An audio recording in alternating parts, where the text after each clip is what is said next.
Hello everyone, Silent here, and welcome back to another episode of Truly Bedrock Season 0. It is episode 21 today, and today we're going to be doing a little bit of base work around the world. We have so many things that we desperately need to do. We have so many items, so we need to build up some proper storage. We need to build up a few other little redstone contraptions like super smelters and things like that. So it's going to be an episode of smaller projects, but that is perfectly fine. We have more or less finished up the big farming area for this world. We got the Guardian farm done, a whole bunch of iron farms, tons of other farms over here as well, and all of this stuff has been cranking out the items and the iron, which is really useful. So, and now we need to properly store all that stuff and prepare to leave this island for the Season 1. As you can see, Zloy has been single-handedly building up a massive and beautiful shipyard over here, bringing up these ships from the bottom of the ocean with this massive harpoon, scrounging them for parts and, killing and dissecting massive Herobrine drowns, and basically building up our getaway vehicle. So I just kind of need to organize everything that we have and kind of just prepare all of our items to board that ship and start actually living on that thing once it is fully constructed. And I gotta say, I love it. It looks so good. I love it so much. So as you can see, we have basically just items laying everywhere. This is why we need a storage system. These things don't last very long in this form. And our entire storage so far is completely unorganized, and we have so much stuff everywhere. So that is going to be the main deal for today. Get everything organized, get everything sorted, move into this building right here. I don't want to move outside. I don't want to live outside anymore. It's not fun. There's lightning everywhere. So while this island is pretty sizable, I don't think we'll be able to do everything that I want to on the surface, so we're probably going to end up going underground. And we also have this lovely building on the front here, which is kind of like our main fortress that we can fill up with stuff. So in here we have the main, map of the entire server, which is pretty cool. You can see turtle over there, and then we got like the spawn island, and honestly this is just super nice to have for evil plannings. And there's Puffer Reef down there, very fine. So anyway, as you can see, there is a little bit of room to work with in here, but I don't think this is even going to be enough for what we want to do. So if we go down to this scaffolding over here, you can see that we have a little bit of a basement area. And I'm thinking what we're gonna do is mine this down a little bit and create a much bigger underground basement, probably taking up most of the entire underground of this island. And we're gonna fill that entire underground area more or less full of farms and contraptions and stuff to help us gear up for leaving the island. So lots of mining later, and let's check out what we got. So we got a nice 5-wide staircase going down into this kind of room, and it's a weird shape because it's kind of conforming to the island, but basically I have plans for every bit of this entire floor right here, and I have like 12 different things planned, so hopefully we'll actually be able to fit it all in this area. But a couple cool things is that we have the main death ravine over here where I drowned in lava. And yeah, I'm thinking we're going to use this for some cool decorative features, maybe even something functional as well. We have another ravine on this side over here where our beacon currently is. For some reason, you can't see the beacon when you're in the water, but you can see it when you're not in the water. That's stupid. Anyway, yeah, so this is a water ravine that goes straight underneath the entire island, which is pretty cool. You can see that we have a little bit of our shipbuilding area over here. So I'm planning on utilizing that for something interesting as well. And then we just have the staircase that goes down to the slime farms. Totally gonna rip this out and replace it with something else, some other way to get down to the slime farms, as this staircase was always super janky and super temporary, and nothing about it is good. So let's just go ahead and rip it out right now, because nobody wants it, nobody cares about it. So there is a lot of different things that I want to do in here. The first thing that I want to do is build up some proper storage. As you can see, I left this wall in place. This is going to be like the main wall of our sorting system, and then all of this is cleared out behind it because I'm pretty sure this is about how much space we will need to actually build up our 3 auto sorters. We're going to build up some really basic multi-item storage systems, and that should be all of our bulk storage done, hopefully for the rest of the season. That'll help us get really organized and help us figure out everything. So I guess I'm gonna go ahead and start getting that planned out. So just working on the top bits of redstone for our little item sorter right now. And I do not think I'm gonna have enough resources to actually build 3 of these. So far I've done the redstone for 1 segment. I wanna have 2 more of these, but this is pretty much gonna be the look of our storage system. We'll have 5 double chests that can store any type of item in the entire game, and as many of those types of items as we like. Multi-item storage systems are pretty wonderful. I always build these things in my worlds.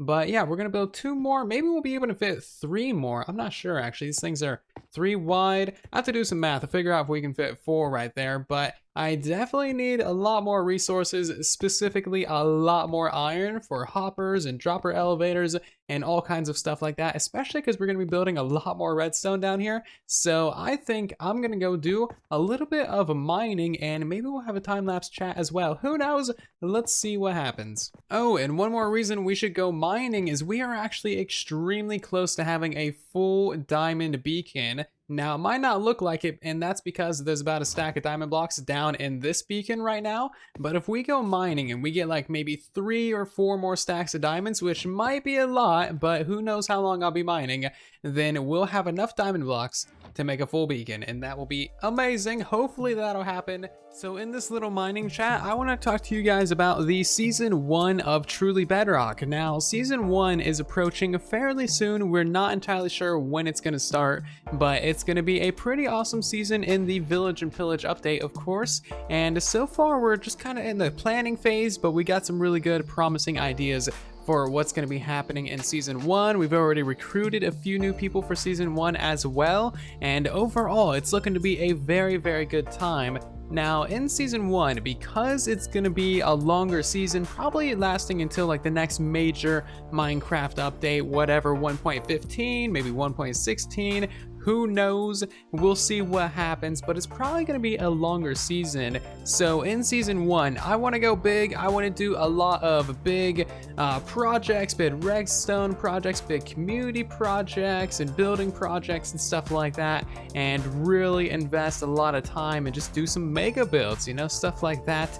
Things that you don't build every day because it takes 12 days to build it, you know, things like that. So I've never done a lot of big survival projects like that, and I'm interested in doing some. I want to see if I can actually do them or if I'll just fail miserably and fall on my face. I'm kind of expecting to fail miserably, but at least we'll have some fun along the way. So I'm curious what you guys want to see from season 1. What kind of projects, what kind of collaborations, what kind of derps and shenanigans do you guys want to see in the season 1? Let me know with a comment down below. Very interested to hear your feedback for season 1, everything that you've seen from this current season. What do you want to see more of? What do you want to see better of? What do you just want more of? Let me know with a comment down below. Any ideas and suggestions are greatly appreciated because we're looking to make this the best season of Truly Bedrock yet. So hopefully we can accomplish that goal. So after a couple hours of mining, we got ourselves a fair amount of iron, about 5 stacks. Hopefully that is enough for all the hoppers that we need for this little project. We also got ourselves like 30 gold, about a stack of lapis blocks, and a ton of redstone as well. In addition to all of that stuff, we also got 16 diamond blocks and a little bit of change as well. So if we break that down, we can see that that is a fair few diamonds. Break it down all the way, thank you. That is 2.5 stacks of diamonds. That's not too bad, but we're just interested in the blocks at this point. So I'm not sure if we have enough for a full diamond beacon. Maybe that'll have to wait until the next episode, but that certainly is a lot of diamonds, which is pretty fantastic. So, and now that we have all of these materials, we can actually go ahead and continue working on our storage system. So it turns out placing observers in Bedrock is actually like super easy. I mean, all of these need to face with their butts towards this elevator thing, so that was extremely convenient. The only one that's not really going to be easy to place is this one right there. Aha! See, now it messes up. As soon as I go to record something, it all goes to... See, look, it's all ruined. This happens every single time. You guys have no idea. I cut so much stuff from these episodes. But yeah, we actually have enough room for 4 of these little sections. It might look like a lot of storage, but it's only 5 double chests of multi-sworded storage per section. So 20 double chests in total, not really all that much. I think we're also gonna have the output chest. Oh right, we don't even need an item elevator on this last one. Wow, there's a derp. Jeez, I designed this system. How do I not know how to build it properly? So cool, yeah, we don't even need an output or an item elevator on this last one because the output chest for this entire system is gonna be going right here. So that is pretty fantastic. Save us a lot of resources there. And other than that, I'm just gonna kind of keep on cracking on and building this thing because I already did a tutorial on this. If you guys are interested in this system and how to build it, link to that tutorial in all the places you would expect it to be, of course. But yeah, otherwise, it's really simple, really straightforward. Just need to finish building it. And that is the bulk of our storage system now completely done. I just need to fill all of these up with actual items to be sorted. For instance, if we wanted to have a chest just full of arrows, you would fill every single slot in the chest with an arrow. That way nothing else could go in there. But yeah, I'll do all that a little bit later because I need to gather all of our items from literally everywhere in the world, and that is going to take a little while. But because we only have 20 chests of, automatically sorted stuff, I feel like we need some bulk storage, and this little thing right here is kind of perfect. So we can't mine that way any further because that's already getting to like water and ocean, and that does not mix well with any of that red stuff over there. So I'm thinking what we're gonna do is make a little bit of a diagonal storage system. I've always wanted to do diagonal storage systems because it's not something that you really ever see. So I'm thinking something like that. And this is just gonna be full manual for like our bulk sorted items, maybe like stone, cobblestone, tridents, things that you just get way too many of and never really need that much of. So it's not the greatest, but you know what? It's functional and it's definitely just a prototype. We'll come back through here later and actually make it look good, but I just want to get everything functional first and then we can come back through, actually make it look good, because that is a pretty good way of doing things. But I definitely need to put a wall behind this because you can totally see all that ugly granite and all that ugly sandstone as well. And now I want to build up a little 12 furnace array, and this looks like a pretty perfect little corner for it because we're gonna have 6 on that side, 6 on the other side. But what I want to do, I think, is actually push this back a couple blocks. So if we grab a couple of these, I would like to have our actual furnaces be like right there. So I think what we can do is probably get away with mining out some of this area without getting to the water. Never mind. Apparently we're gonna have water everywhere. And pro tip, poke little holes in your floor when building with areas that have water, because the water always flows into the lowest area that it can. Really saves you a lot of rebuild time when messing around with redstone. And as you can see, there's pretty much those little holes everywhere. So what are we dealing with out here? Can I extend this? It looks like I can. What is this? Oh, it's the car dock. Of course it is. Cool. So I guess, yeah, I'll just extend this out a little bit. That'll be perfect for our little furnace array. And then I'll just kind of throw this thing together. These things are super simple. Hold on, wait a second. Doesn't Bedrock have waterlogged rails? I kind of want to be really lazy, but also do something really awesome down here that I have never seen done before. Give me 2 minutes. I want to throw up a little bit of furnace array. Not throw up like puke, jeez. And boom, underwater furnace array. Isn't that just the stupidest thing you've ever seen? I think so. I doubt you've seen something stupider than this, but it also looks really, really cool. So we have the waterlogged rails, of course, and that allows us to actually run hopper or chest mine carts right underneath all of the water that's out there. So I don't need to do any water removal. We can see out there, and hopefully no drowns of tridents ever throw tridents at us, because that could actually break these things. That would be bad. But I guess we should probably do our first maiden voyage of this thing. And I just realized there's probably no powering of those rail lines going on. So let's go ahead and throw ourselves a lever right there. That should power all of those rails. Fantastic. Press the button. And there we go. Wow, it actually works. Nice. That is really, really cool. So there's no fuel or anything in these at the moment, but I'm gonna go ahead and kind of set this up a little bit better, maybe make it look a little bit nicer, because this is a really cool concept and I really like being able to see the ocean behind this. I just want to finish it up and make it look really cool.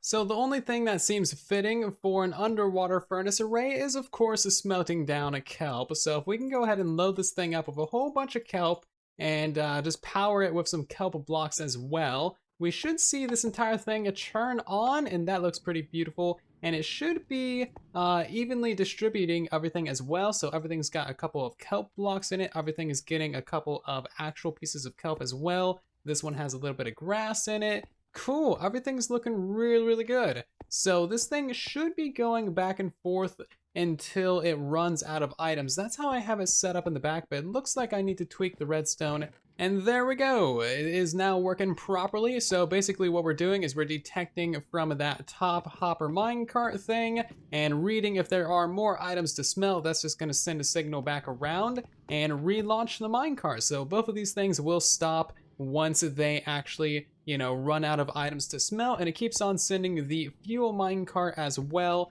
So everything is working pretty well. Very nice little furnace array. I do want to change up the decoration of this later on, but that'll probably be in the next episode because again, I just want to get everything functional today, and then we can worry about how it looks in the future. Okay, so now that we have two fairly big projects done, fully automated storage and aquatic smelting, which I still really, really love. I'm not going to stop laughing about that thing. What I want to do now is actually get in a whole bunch of little tiny redstone circuits like, auto armor equippers, little micro farms, little sheep farms, stuff like that. So let's do some quick fire redstone and just see what we can get done, shall we? So I'm pretty sure these little auto armor equippers are still as simple as ever. I'm pretty sure you only need like these little things on my hotbar. So dispenser there, 2 dispensers on the wall right there, dispenser above you, and then a button there and a piece of redstone dust. And I'm pretty sure that'll activate all 4 of these. That button will power that one, and that one, and the redstone dust, which should power that lower thing. And boom! Yeah, sweet. Okay, so that's all we really need for an auto armor equipper. Fantastic. I guess I'll build, well, we really only need 1 of these for all the diamond gear that we have. We can just totally fill this thing up, ready to go for whenever we die. So that's our auto armor equipper done. I also built up the little micro farm that I did a tutorial on a while ago, and now I want a couple of these little flower farms. And I'm thinking we're gonna do this in a little bit of a different way. So I'm gonna have a piston right there with an observer facing downwards on it. That's not gonna place that way, of course not. They always place the way that you want them to until you're recording. So let's go ahead and remove that. There we go. And now I want another one facing upwards right there, and then just a block behind it. And that should create a little bit of a clock if I can put a lever on it. It is working perfectly fine. Cool. So we can do that for this side as well. And then we'll have a perfectly functional little micro farm for some yellow and red dyes, which we can then use for all kinds of nefarious purposes.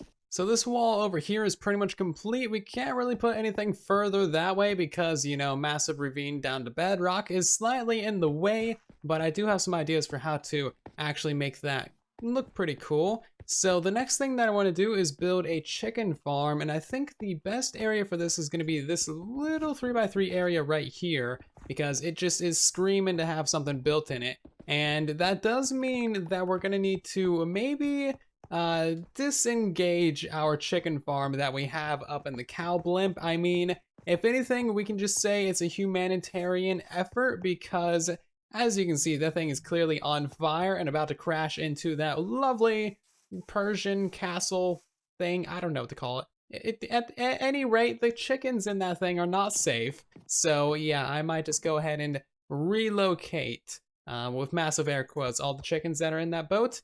For some reason, and I can't quite pinpoint why, but this really, really reminds me of Grian. And with this repeater, that should be the entire little chicken farm done. This is another thing that I've done a tutorial on. Surprise, surprise, pretty much all this stuff is. I mean, I don't really know any other tech for Bedrock, so yeah, what a surprise. Anyway, let's throw in some eggs and see if this thing actually functions. We should see all of those get shot out. Little baby chicken has his head in lava, that's perfectly fine, they don't care. And then all of those should have gotten shot out. Sweet, so we can kind of kickstart this thing and have ourselves an actual decent, fully automated source of food. That will be lovely. Man, I just have so many ideas for things to put down in this area. It's really going to be very, very flushed out, but we're not going to have time for all of that today, so I'm going to try and get done as much as possible. The next thing that I want to get done is an AFK Fish Farm, and that's going to be going right here in this little area As you can see, I already got the skylight done. And let's actually head up there and check out where the skylight is. I originally wanted to put it where the beacon is, but the beacon is in the middle of a water ravine, so that's not really that convenient for, you know, living. So what I decided to do is actually put it right here, because this is a very sneaky area that no one will ever notice. Already has direct sky access, super hidden by the little bushes. We could probably build this up a little bit. But something I actually noticed that Zloy did that's actually really clever and I love is he put little bits of water in these bushes. And originally I thought this was like blue concrete, but it's got sea pickles in it. So these things glow at night. That's like super clever. I love that. That is awesome. But yeah, I need to get a couple more leaves, kind of build this up a little bit. It's not quite going to have the glowy effect, but I could put a torch down there somewhere and that would pretty much have the same glowy effect, I think. Oh my god, the phantom minecart. Do you guys remember like all those episodes ago where we buried that phantom? The phantom that murdered us in the lava ravine? Oh, he died. Or despawned. How did that happen? This stupid brat, you're not allowed to despawn. You're supposed to stay here forever and like suffer with your one lonely torch. Ah, this stupid guy. Well, I guess I'll leave the minecart there just as like in memoriam of the stupid phantom. I figured I'd run into it eventually mining in this area, but geez, the stupid guy despawned. What a butt. I name tagged him and everything. That is ridiculous. So with that AFK Fish Farm done, that is this entire lower area pretty much flushed out. Like there is a serious amount of redstone down here. We got the aquatic storage, some manual storage, quad, automated multi-item storage. Still need to put all the items in here. That is going to take a very long time. We have the AFK Fish Farm, the chicken farm, 2 little flower farms, a micro farm for all the 4 different crops, an auto armor equipper. Need to fill that up with some armor, and I have plans for even more things in this area. There's going to be a lot more stuff. Want to really incorporate this ravine and need to decorate all this stuff. There are so many ideas, so hopefully you guys are looking forward to that. If you have any additional ideas for what you think we can throw in this area, let me know with a comment down below. Always read all of your guys' comments. Thank you very much for leaving so many comments. There's so many comments. I love it. It's great. Waking up every morning, reading tons of comments. It is really fun, actually. It's great. I love it. Thank you all very much. Yet again, I might expand this down another couple layers as well. Like, I don't know. It depends. It depends on what we decide to actually add to this area. It might need some expansions. So all of our chickens died at one time, which I guess actually does make sense since they all hatched at the same time. So we just got ourselves 15 chicken from that. That's not too bad, actually. I like it. This farm is actually working. So I think that's about going to do it for this little episode of Truly Bedrock. Hopefully you all did enjoy. And of course, let me know with a comment down below what other redstone contraptions and farms and technical bits and bobs you think we should add to our little bunker area. There are so many different ideas rolling around in your head. Let me know your ideas, and it might actually get built on the server in the next episode or in a future episode in general. But again, that is going to do it for this one. Thank you all very much for watching. I do hope that you did enjoy. If you did, leave a like on the video. Help support the video and the series in general. If you're new here, consider subscribing, and I'll see you all down in the comment section and in the next one. Thank you again for watching, and then there was silence.